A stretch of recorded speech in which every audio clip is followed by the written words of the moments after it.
देतो की त्यांनी या 2025-26च्या बजेटमध्ये मोठ्या प्रमाणामध्ये आरोग्य सुविधा निर्माण करण्यासाठी, लोकांना चांगलं आरोग्य प्रदान करण्यासाठी आणि जे काही दुर्धर रोग आहेत त्याच्यावरही स्वस्तामध्ये इलाज आणि उपचार करण्यासाठी फार मोठ्या घोषणा आजच्या या अर्थसंकल्पामध्ये केलेल्या आहेत।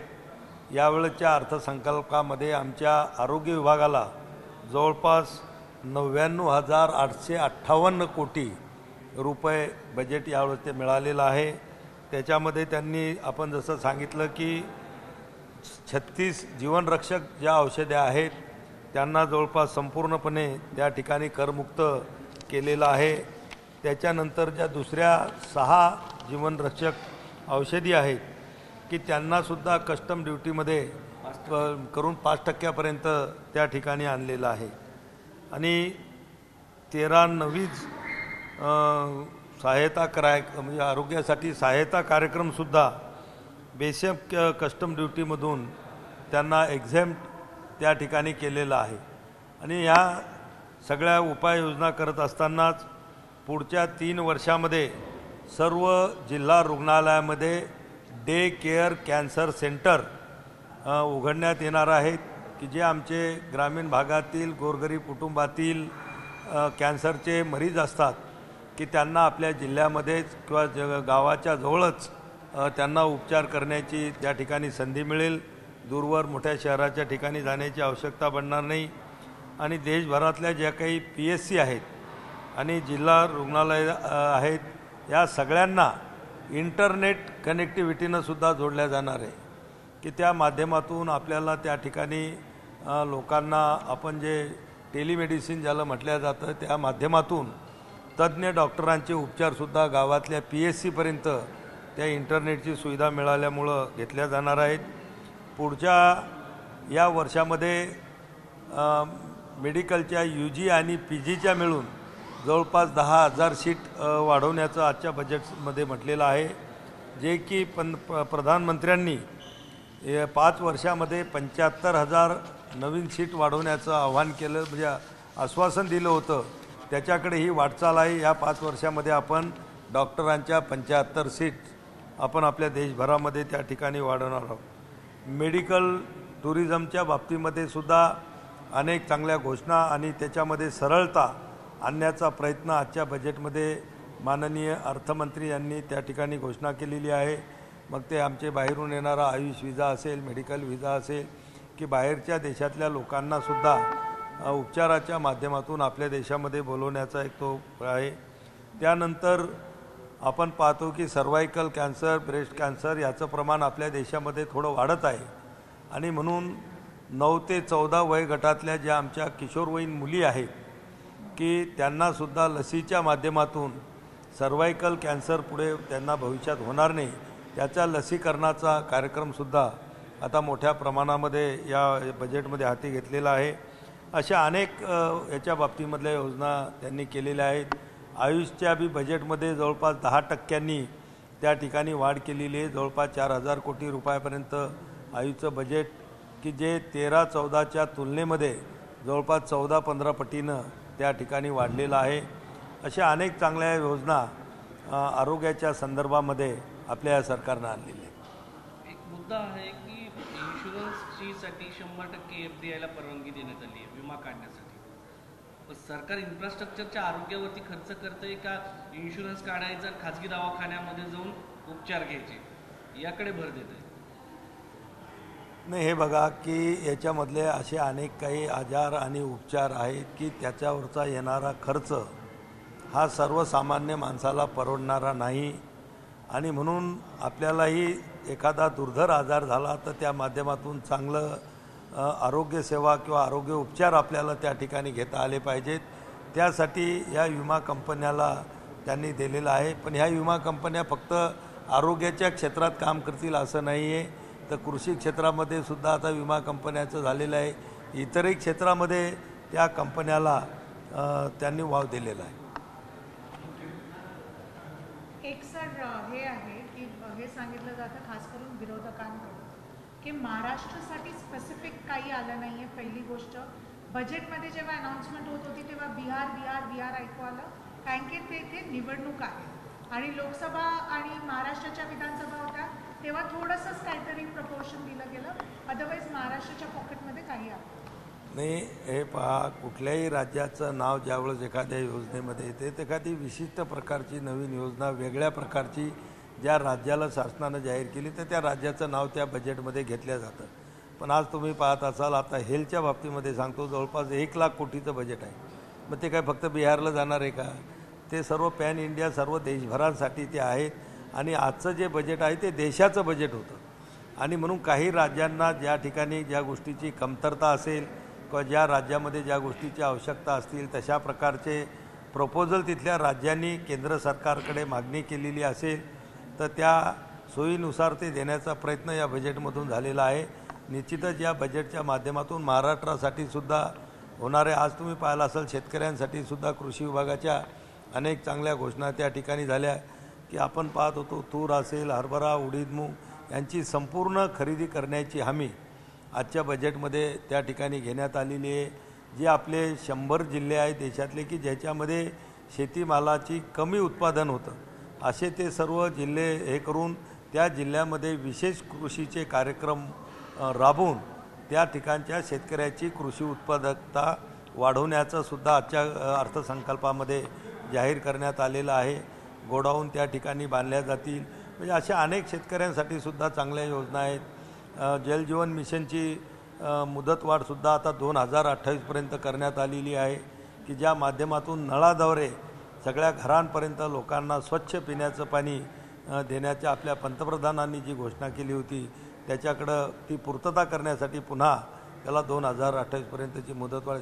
म्हणजे अशा ग्रामीण भाग असेल, शेतकरी असेल, आरोग्याच्या बाबतीमध्ये असेल आणि प्रत्येक विभागासाठी अतिशय चांगल्या प्रकारच्या दूरदृष्टी ठेवून आणि आपला देश हा जो आता विकसित राष्ट्राच्या दृष्टीनं वाटचाल करत आहे त्या दृष्टिकोनाला समोर ठेवून या आजचं हे बजेट आपल्या संसदेमध्ये त्या ठिकाणी सादर करण्यात आले. कोविड-19 नंतर लोकांवरती वेगवेगळे आजार पाहायला मिळत आहेत, काहींना अटॅक येत आहेत. या सगळ्यांची गोष्टीचा विचार होणं अपेक्षित होतं. या सगळ्यांचं प्रतिबिंब आपल्याला अर्थसंकल्पामध्ये पाहायला मिळायला पाहिजे होतं, कारण कोविड-19चा वाईट इफेक्ट आता लोकांवरती पाहायला मिळतो आणि लोकांचे सगळे पैसे दवाखान्यात जाताना पाहायला मिळते. नाही, हे बघा, त्याच्यासाठीच म्हणजे कोविडमुळंच हे सगळे आजार उद्भवतात असं कुठेही अजून डिटेक्ट झालेलं नाही. पण तरीही जे काही नवीन नवीन आणि मोठमोठे आजार होत आहेत म्हणून त्याच्यासाठी आपल्या भारत सरकारनं माननीय प्रधानमंत्री नरेंद्र मोदीजींच्या मार्गदर्शनाखाली आयुष्यमान कार्ड आणलं की ज्याच्यामध्ये 5 लाखापर्यंतचे उपचार मोफत आहेत. 70 वर्षाच्या वरचे जे काही आमचे ज्येष्ठ नागरिक आहेत त्यांनासुद्धा ॲडिशनल 5 लाखापर्यंतचे उपचार मोफत करण्याचं सुद्धा घोषणा आणि त्याची अंमलबजावणी सुरू झालेली आहे. अनेक राज्यांनीसुद्धा त्यांच्या लोकांना आरोग्य सुविधा देण्यासाठी, उपचार करण्यासाठी आपापल्या राज्याच्या वेगळ्या योजनासुद्धा त्या ठिकाणी आणलेल्या आहेत. आणि निश्चितच या माध्यमातून लाखो लोक या सगळ्या योजनांचा फायदा त्या ठिकाणी घेताना दिसतात. आयुष्यमान भारत योजनेसाठी महाराष्ट्रामध्ये किती लोकांना आतापर्यंत लाभ मिळालेला आहे, किती लोक त्याचा लाभ घेत आहेत, याची काही आकडेवारी आहे का? आकडेवारी तर परफेक्ट नाही माझ्याजवळ, पण ही गोष्ट खरी आहे की महाराष्ट्रामध्ये आयुष्यमान कार्डाचं वाटप जेवढं टार्गेट दिलेलं होतं त्याच्यापेक्षा थोडं कमी आहे. आणि ज्यावेळेस त्याची मी स्वतः रिव्ह्यू मीटिंग घेतली, तसे निर्देश दिले. थोडी टेक्निकल अडचण त्याच्यामध्ये अशी आहे की रेशन कार्डवरचा जो डाटा आहे आणि याच्या आयुष्यमान कार्डावर करत असताना तो जुळत नाही आहे. म्हणजे उदाहरण सांगायचं झालं तर रेशन कार्डमध्ये बऱ्याच लोकांची नावं सिंगल लिहिलेली आहे. म्हणजे त्याचं नाव लिहिलं पण वडिलाचं नाव पुढं लिहिलं नाही. वडिलाचं लिहिलं असेल तर आडनाव खालच्या जे काही त्या कुटुंबातले घटक असतात त्यांचं लिहिलेलं नाही आणि म्हणून तो डाटा जुळत नाही. पण ते जुळवण्याचं काम त्या ठिकाणी आम्ही सुरू NICला आणि आपल्या अन्न व नागरी पुरवठा जो काही मंत्रालय आपलं महाराष्ट्राचं त्यांच्या अधिकाऱ्यांना सुद्धा सूचना दिलेल्या आहेत की संयुक्त बैठका घेऊन हे सगळे डाटा जुळून जास्तीत जास्त आयुष्यमान कार्ड किंवा जेवढं टार्गेट आपल्या महाराष्ट्राला आहे तेवढं पूर्ण करण्याचं काम लवकरात लवकर करावं. मुंबईमध्ये एम्सची मागणी केली रवींद्र वायकर यांनी, ती पूर्ण होऊ शकते का? या संदर्भात तुम्ही काही राज्यातील आरोग्य खात्याचं आणि तुमची अशी काही बैठक लागू शकतात का? कारण राज्याची परिस्थिती आणि आपल्या तुमच्या मदतीने काही राज्याला मदत होईल का? नाही, हे माहिती आहे की आपल्या देशामध्ये 2014च्या अगोदर फक्त 6 एम्स होते. 2014च्या नंतर आदरणीय नरेंद्र मोदी जे आपले पंतप्रधान आहेत त्यांच्या सूचनेनुसार आज 22 एम्स आपल्या देशामध्ये झालेले आहेत. आणि पुन्हा आणखीनही जे काही राज्य आता सध्या प्रत्येक राज्याला ॲव्हरेजमध्ये एक दिलेले आहेत. अपवादात्मक 1-2 राज्य असे आहेत की तिथं 2 एम्स दिलेले आहेत, पण बाकी सर्व राज्यांना एम्स देण्याचं त्या ठिकाणी प्रधानमंत्र्यांनी घोषित केलेलं आहे. आणि निश्चितही काळानुरूप आणखी जशी गरज भासेल त्या दृष्टिकोनातून महाराष्ट्र एक मोठं राज्य आहे, म्हणून त्या ठिकाणी दुसरं एक एम्स असलं पाहिजे याची निश्चितच आम्हीसुद्धा त्याचा पाठपुरावा करू. एवढंच नाही तर पंतप्रधानांनी जे all India institute of Ayurveda आहे ते सुद्धा या 5 वर्षामध्ये 10 नवीन काढण्याचं त्यांनी घोषित केलेलं आहे.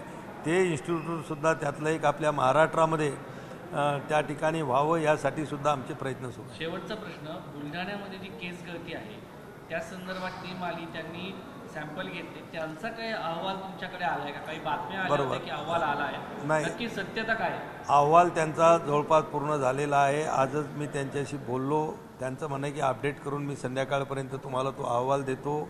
पण त्याच्यामध्ये जे कारण त्यांनी जे काढलेलं आहे, जे ICMRच्या टीमने रिसर्च केलं की सेलियम नावाचा जो घटक आहे तो त्यांच्या शरीरामध्ये प्रमाणापेक्षा जास्त त्या ठिकाणी आढळलेला आहे. आणि त्यांनी जे काही सॅम्पल घेतले होते तर त्याच्यामध्ये काही खाद्यपदार्थाच्या माध्यमातून बहुतेक त्यांनी जे सॅम्पल घेतले तर त्यांना काही रेशनच्या गव्हामध्ये सेलियमचं प्रमाण, काही ठिकाणी, सर्वच गव्हांमध्ये ते प्रमाण नव्हतं, पण काही ठिकाणी काही बोऱ्यामध्ये सॅम्पल काढले. त्यांनी 4 सॅम्पल काढले होते. त्यातल्या 3 सॅम्पलमध्ये त्यांना सेलियम जास्त आढळलं, एकामध्ये आढळलं नाही. काही लोकांच्या घरातल्या खाण्याचे बी सुद्धा सॅम्पल घेऊन त्यांनी तपासले तर काही लोकांच्या घरामधल्या गव्हामध्ये ते सेलियम जास्त प्रमाणापेक्षा जास्त आढळलं नाही, पण 1-2 कुटुंबामधल्या याच्यामध्ये ते आढळलं आणि त्याच्यामुळं केस गळती होऊ शकते. पण आता जवळपास बुलढाण्यामध्ये हे प्रकरण बऱ्यापैकी आटोक्यात आलेलं आहे. ज्या लोकांची केस गळती झालेली होती त्यांना नवीन केस उगवायलासुद्धा सुरुवात झालेली आहे. आम्ही आयुषची टीम त्या ठिकाणी पाठवली होती. आयुर्वेद, होमिओपॅथी आणि युनानी यांनीसुद्धा आपले आयुर्वेदिक उपचार त्या ठिकाणी लोकांवर केलेले आहेत. त्याचेसुद्धा परिणाम लोकांना चांगले दिसून आलेले आहेत. किंवा आता पुढच्या लोकांमध्ये जे केस गळतीचं जे पेशंट निघत होते सुरुवातीच्या काळामध्ये ते सुद्धा आता मोठ्या प्रमाणामध्ये कमी झाले. पाण्यासंदर्भात प्रश्न उपस्थित झाला होता, पाण्याचा आणि केस गळतीचा काही संबंध नाही. ICMRच्या रिपोर्टनं स्पष्ट केलेलं आहे की पाण्याचा आणि केस गळतीचा कुठलाही संबंध नाही. त्या शरीरामध्ये सेलियम नावाचा घटक वाढल्यामुळंच केस गळतीसारखं होऊ शकतं. आणि ज्या लोकांच्या याच्यामध्ये ते सेलियम वाढलेलं होतं त्यांच्या ब्लडचे सॅम्पल घेतले की ज्याचं ॲव्हरेज प्रमाण काही 300पर्यंत पाहिजेत होतं तर ते 1500पर्यंत काही लोकांच्या शरीरामध्ये आढळलं आणि त्याच्यामुळं ते केस गळतीचे प्रकार. बाकी इतर जिल्ह्यामध्ये असं काही प्रकार घडला आहे का? ICMRचा अहवालानंतर तुम्ही बाकी जिल्ह्यांमध्ये पण याचे नमुने किंवा केस घेणार आहात त्या? कारण भविष्यात नाही, अशा केसेस कुठेच नाही आलेल्या आहे. फक्त शेगाव तालुका, खामगाव तालुका तो बॉर्डरलाच लागून असल्यामुळं आणि नांदुरा तालुका तिथल्याच एक 10-11 गावामध्ये ह्या केसेस, काही कुटुंबामध्ये असे काही गावाच्या गावाला लागण झालेली नव्हती. त्या गावातल्या काही कुटुंबांमध्येच ही लागण झालेली होती किंवा त्यांची केस गळती झालेली होती. पण आता पुन्हा नव्यानं त्या लोकांना चांगली केस यायला लागली. धन्यवाद.